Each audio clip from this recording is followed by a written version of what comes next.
Hi everyone, I'm Victoria Chen, a former elementary school teacher. My story is about how helping out turned into full-time, unpaid childcare for my sister-in-law Jennifer's kids, thanks to my mother-in-law Margaret's relentless insistence on family duty. It all started with a phone call. I was grading papers after school when Jennifer's name lit up my phone. Her voice, sickly sweet, carried that telltale note of a looming favor. "Vicky, I hate to ask, but could you watch the kids for a couple of hours? My spa appointment ran late and Mother's busy with her charity event." I hesitated, glancing at the ungraded assignments. "Jennifer, I have parent-teacher conferences in an hour. Please, the nanny quit last week, and I haven't had time to find a new one. Just this once." Of course, just this once quickly became twice a week, then 3 times, then every day.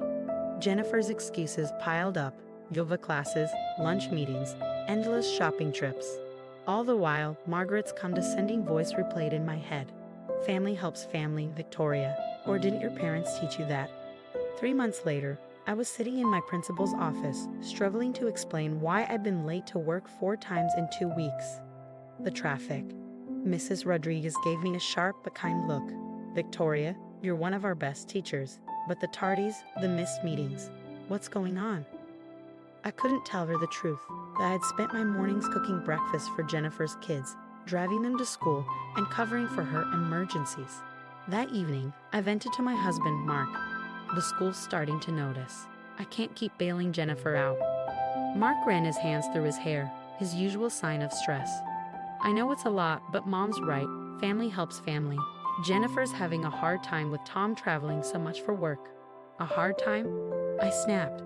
"She spent $5,000 on a handbag last week while I'm running myself ragged." "She needs to maintain appearances for Tom's business," Mark argued. "And it's not like you're doing this for free. Mom's letting us stay in the guest house, remember?" "Ah yes, the guest house, a gilded cage with strings attached." Margaret had insisted we move in temporarily after our apartment was sold, claiming, "No point wasting money on rent. Family takes care of family." The final straw came at Sunday dinner. Jennifer swept in 2 hours late, arms leaden with designer shopping bags, while I sat exhausted after watching her kids all weekend. "Oh, Victoria," Margaret announced.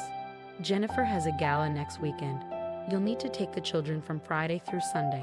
And don't forget Emma's piano practice. Her recital is coming up." I opened my mouth to object, but Jennifer cut me off with a laugh. "I'd ask the new nanny, but she's part-time, and you're just so much better with them. They adore their Aunt Vicky." "Actually," I said, my voice trembling with frustration, "I can't. I have parent-teacher conferences." The room fell silent. Margaret set her fork down with a sharp clink. "Surely you can reschedule, Victoria. This is family." "My job is important too," I replied, meeting her glare. Jennifer waved dismissively. "It's just teaching. Anyone can do that." Something inside me snapped. "You're right, Jennifer. They're your children. Maybe it's time you started acting like it."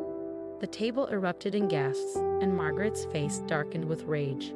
"Mark," she barked, "you need to talk to your wife about her priorities." That night, I sat in the guest house surrounded by student papers, anger bubbling under the surface. I opened my laptop and started documenting everything, every late morning, every missed obligation, every unpaid hour. This was the beginning of my stand. I didn't know then how ugly things would get, but one thing was certain: I was done being their doormat. The following week made it painfully clear how Margaret and Jennifer viewed my so-called attitude problem. I came home from school to find Jennifer's kids already in our guest house, their homework scattered across the coffee table. "I dropped them off an hour ago," Jennifer's text read.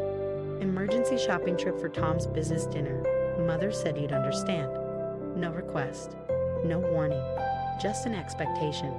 I looked at the kids, Emma, 10, and the twins, Luke and Lily, 7. None of this was their fault, but resentment churned in my chest. "Aunt Vicky," Emma began hesitantly, "Mom said you'd help me practice for my piano recital." Before I could respond, my phone buzzed. It was Mrs. Rodriguez, my principal. My stomach sank. "Victoria, we need to discuss your position for next year," she said, her voice kind but firm. "Your performance has been concerning these past months." That night, sleep eluded me. The thought of losing my career, The one thing I'd worked so hard to build kept me tossing and turning. Around midnight, Mark came in from work. "The kids were here again?" he asked, glancing at the scattered toys. "Your sister didn't even ask," I replied, sitting up. "Mark, my principal called today. My job's on the line." He sighed heavily, sitting on the edge of the bed. Maybe that's not such a bad thing.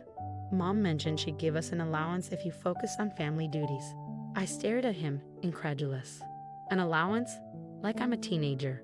It would solve everything," he pressed, avoiding my gaze. "You could help Jennifer more, and we'd still have income." "I didn't spend 6 years in college to become your sister's unpaid nanny," I said, my voice trembling. "Don't you see what they're doing? They're helping us," he shot back. "We live in their guest house, Victoria. The least we can do is contribute." The next morning, I called in sick, a first for me. Instead of grading papers, I opened my laptop and began tallying everything. Hours spent babysitting, missed work obligations, out-of-pocket expenses for meals and activities. The numbers were staggering. I also started recording conversations, Jennifer dropping the kids off unannounced, Margaret's subtle digs at my career and background, their assumptions about my time and worth. The breaking point came at another Sunday dinner. Margaret's latest declaration hit like a brick. "Jennifer needs to focus on her social obligations," she announced. "Victoria, you'll take over full-time care of the children. We'll rent out your guest house to offset the loss of your teaching salary." "Rent out?" I echoed, my stomach twisting. "Where will we live?" "Oh, there's space in the staff quarters above the garage," she replied breezily. "The old housekeeper's apartment is quite adequate." Jennifer beamed. "Isn't Mother generous? This way, you'll be closer to the kids, and I can focus on my charity work." Mark's hand gripped my knee under the table, a silent plea to stay quiet. But I was done being silent. "And what about my career?" I asked, keeping my voice steady despite the storm inside me. Margaret waved dismissively. "Teaching was a nice hobby, dear, but it's time to grow up and accept your role in this family." "My role?" I said, pulling out my phone. "Let me clarify my role." I began reading from my spreadsheet. In the past 6 months, I've provided 960 hours of childcare. At standard rates, that's worth $19,200. I've missed 8 parent-teacher conferences, risking my professional standing. I've covered $3,400 in expenses with no reimbursement. The silence was deafening. Jennifer's face turned crimson. "Are you billing us?" she stammered. "No," I replied evenly. "I'm setting boundaries. Starting tomorrow, I'm no longer available for childcare. You'll need to hire a full-time nanny, one you actually pay." Margaret's voice dropped to a dangerous chill. "Mark, control your wife." But I wasn't finished. I pulled out a second document, a letter from a lawyer friend. "I've also consulted someone about labor laws and coerced domestic work. Would you like to hear what they had to say?" The explosion was immediate. Margaret threatened eviction. Jennifer sobbed about family betrayal. Mark sat frozen, watching the facade of their perfect family shatter. But when I mentioned lawyer, I saw it. The flicker of fear in Margaret and Jennifer's eyes. As I left the mansion that night, Margaret's parting words rang in my ears. "You'll regret this, Victoria." But I smiled, because for the first time, I had a plan. What I didn't expect was how quickly they'd retaliate, or how their desperation would become the very thing that set me free. The retaliation came swiftly. The next morning, I woke to find the guest house's electricity cut off. Technical issues, Margaret claimed with a thin smile.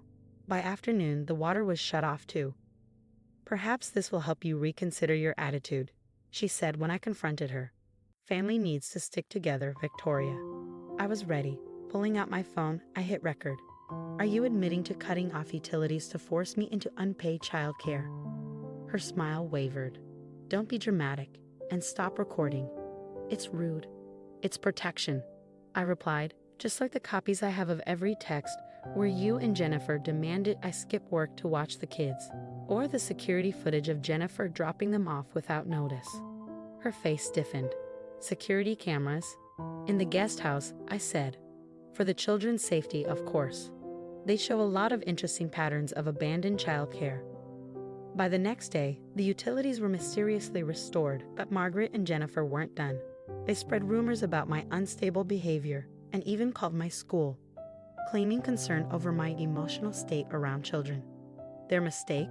They put everything in writing. Texts, emails, voicemails, all a clear, damning trail.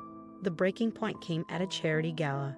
I wasn't invited, of course, but my friend Rebecca, who was catering, recorded Margaret and Jennifer's conversation. Once Victoria's fired, she'll have no choice. Jennifer's voice rang clear. Mother's already arranged it with her friend on the school board. And Mark? Someone asked. Oh, he knows where his inheritance lies, Margaret said with a laugh.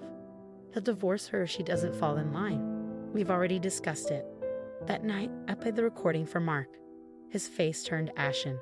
They're bluffing, he murmured, but the truth was written all over his face. Are they? I asked. When's the last time you stood up to them? After a long pause, he finally asked, What do you want to do? I pulled out a folder. Option 1. I go public with this evidence. Labor law violations, coercion, defamation. It'll destroy their precious reputation. Imagine how their charity boards will react. And option 2, he asked hesitantly. We use this as leverage for a clean break. A fair property settlement from your trust fund, enough for our own house. I keep my job. And they never contact me about childcare again. The confrontation happened in Margaret's study. I presented the evidence calmly while Jennifer turned scarlet and Margaret's face drained of color. You wouldn't dare, Jennifer spat. You'll never work in this town again. Actually, I said with a smile, I've already accepted a position as head of elementary education at Riverside Academy.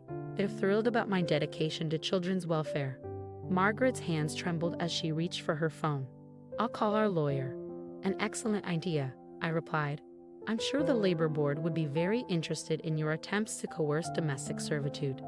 Within a week, the settlement was signed. Mark and I moved into a lovely house across town. He started therapy to confront years of manipulation. Jennifer finally hired a professional nanny with benefits. Margaret, desperate to restore her reputation, joined 3 more charity boards. I see her occasionally at school events, where I'm now principal. She pretends not to see me. I don't mind. The other day, Emma, now in high school, stopped by my office. I miss you, Aunt Vicky, she said softly. But I'm glad you stood up to them. You taught me something important. What's that? I asked. That family duty doesn't mean letting people abuse your kindness. I smiled, thinking of how far I'd come from that overwhelmed teacher in the guest house. Sometimes the strongest family bonds are the ones you choose to break. Looking back, I realized standing up to Margaret and Jennifer wasn't just about ending their exploitation. It was about teaching their children, and myself, that real family lifts you up, not tears you down. What would you have done in my situation? Gone public or taken the settlement?